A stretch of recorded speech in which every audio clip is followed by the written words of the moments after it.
Ada 250 hektar ya masyarakat lakukan. Ini program apa namanya Pak Imran? Gerakan tanam, Pak. Gerakan tanam dari pengendalian El Nino. Pengendalian El Nino. Jadi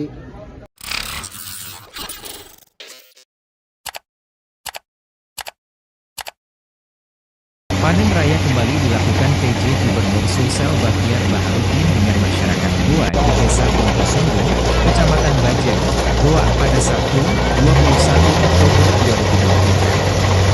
Kali ini, PJ Gubernur Bakhtiar bersama PJ Sekda Goa Abdul Karim Dania turun langsung ke sawah. Luas lahan siap panen 250 hektar, jelas PJ Gubernur Bakhtiar. Dengan potensi 7 ton per hektar. Jumlah itu di atas rata-rata 5 ton, sambungnya. Pantauan tribun-timur.com, PJ Gubernur Bakhtiar turun langsung ke sawah memotong padi. Bahkan PJ Gubernur Bakhtiar juga ikut naik ke atas traktor memanen padi.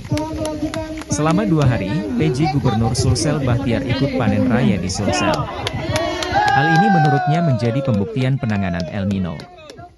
Mengingat masa tanam hingga panen ini berlangsung selama musim kemarau.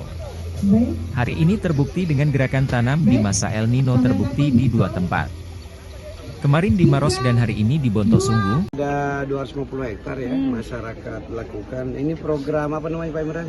Gerakan tanam, Pak. Gerakan tanam dari pengendalian El Nino. Pengendalian El Nino. Jadi Provinsi, Dinas Pertanian ya, Kementerian Pertanian RI bersama Kementerian Pertanian Provinsi dan pertama Dinas Pertanian Provinsi dan Dinas Pertanian Kabupaten Kota itu tidak berdiam diri lah kira-kira selama terjadi El Nino kekeringan. Maka di seluruh daerah Indonesia yang memungkinkan untuk dilakukan penanaman dengan skema tertentu itu dilakukan penanaman. Nah hari ini alhamdulillah sukses, terbukti bahwa gerakan tanam di masa El Nino yang dilakukan oleh Dinas Pertanian sampai penyuluh-penyuluhnya di bawah itu di Sulsel terbukti di 2 tempat nih.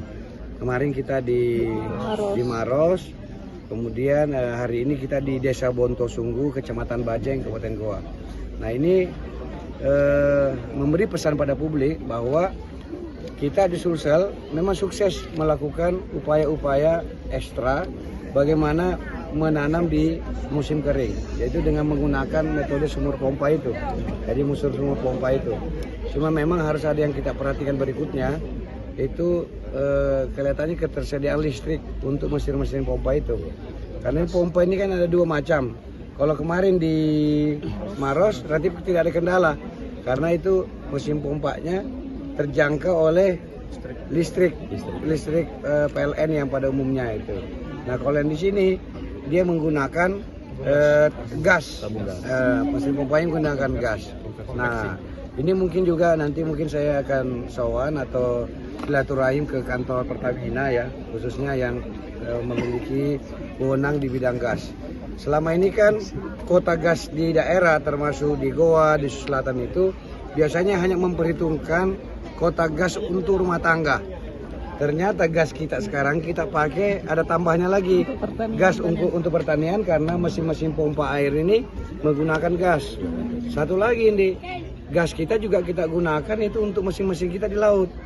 Mulai sekarang sudah mulai ada kapal katinting, kapal itu mulai kecil-kecil itu untuk yang nampak ikan itu menggunakan juga gas.